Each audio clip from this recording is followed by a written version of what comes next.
It started with a radio I wasn't supposed to have. I found it at a garage sale on the edge of town.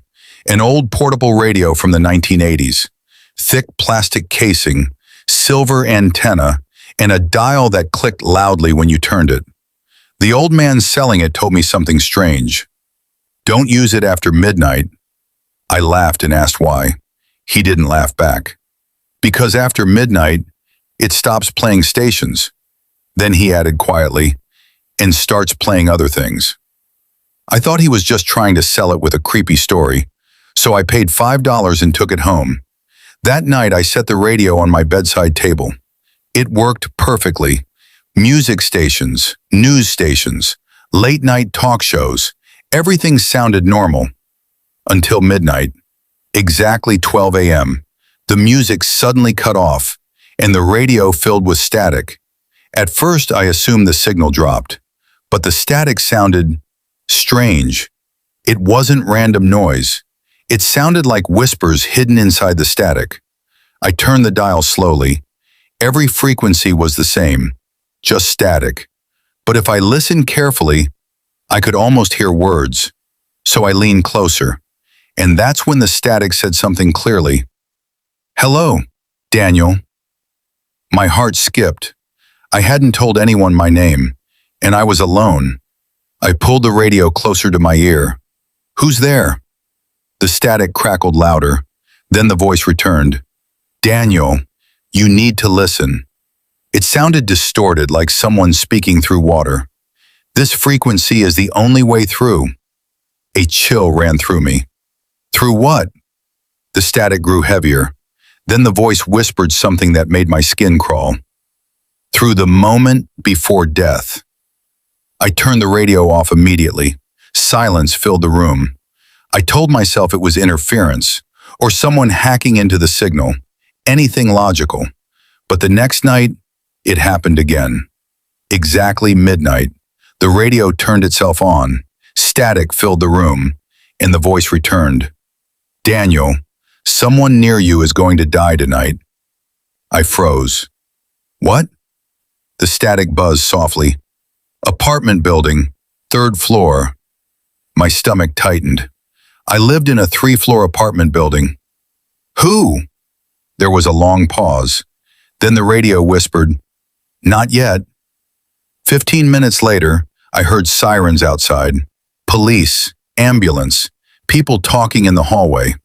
The next morning I found out what happened. A man on the 3rd floor had died in his sleep. Heart attack. No warning. No history of heart problems. Just dead. Exactly at 12:16 a.m. That night I didn't want to turn the radio on, but I couldn't stop thinking about it. So I waited. Midnight arrived.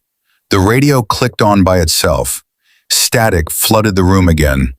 The voice returned. "Daniel, tonight you must help someone." I whispered, "Help who?" "Second house across the street. My neighbor's house." "What about it?" "Fire." I ran to the window. Everything looked normal, but something inside me felt wrong. So I grabbed my phone and walked outside. When I reached the neighbor's house, I smelled smoke. I started banging on the door. "Hey, wake up!" Lights turned on inside. Moments later, the family rushed out, and seconds after they stepped outside, the kitchen window exploded with flames. The house caught fire. The next morning, the neighbor thanked me. "You saved our lives." I nodded, but inside, I was terrified, because the radio knew. And that meant the voice wasn't just predicting death, it was watching it happen. The next night, I didn't wait for midnight. I unplugged the radio and threw it in the closet. I wanted nothing to do with it. But at 12 a.m., static filled my apartment. The closet door slowly creaked open, and the radio turned on. "Daniel." The voice sounded different now, closer. "Tonight is important." I stared at the radio from across the room. "What do you want?" The static crackled violently.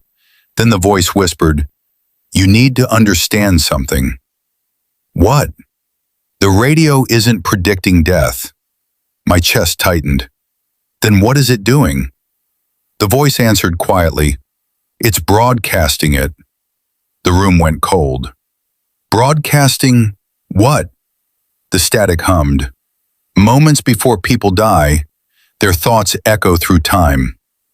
I felt sick. And this radio receives them. Why me? The voice paused, then said something that made my blood run cold. Because you're the next signal. My heart started pounding. What does that mean? The radio crackled louder. Tomorrow night, 11:48 p.m. That's when your signal begins. I didn't sleep that night, or the next. I tried everything, breaking the radio, throwing it away, even leaving town. But no matter where I went, at midnight, I heard static. Tonight is the third night, and the radio just turned on again. The voice is clearer now, much clearer, almost like it's inside my head. It just said something new, something I wish I had never heard. "Daniel, someone is listening to your signal." I whispered. "Who?"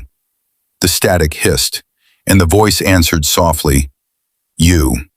Because the truth is, the voice I've been hearing through the radio sounds exactly like mine, and the clock just changed to 11:47 p.m., which means in 1 minute, the static will start, and whatever happens next will be the last thing I ever broadcast.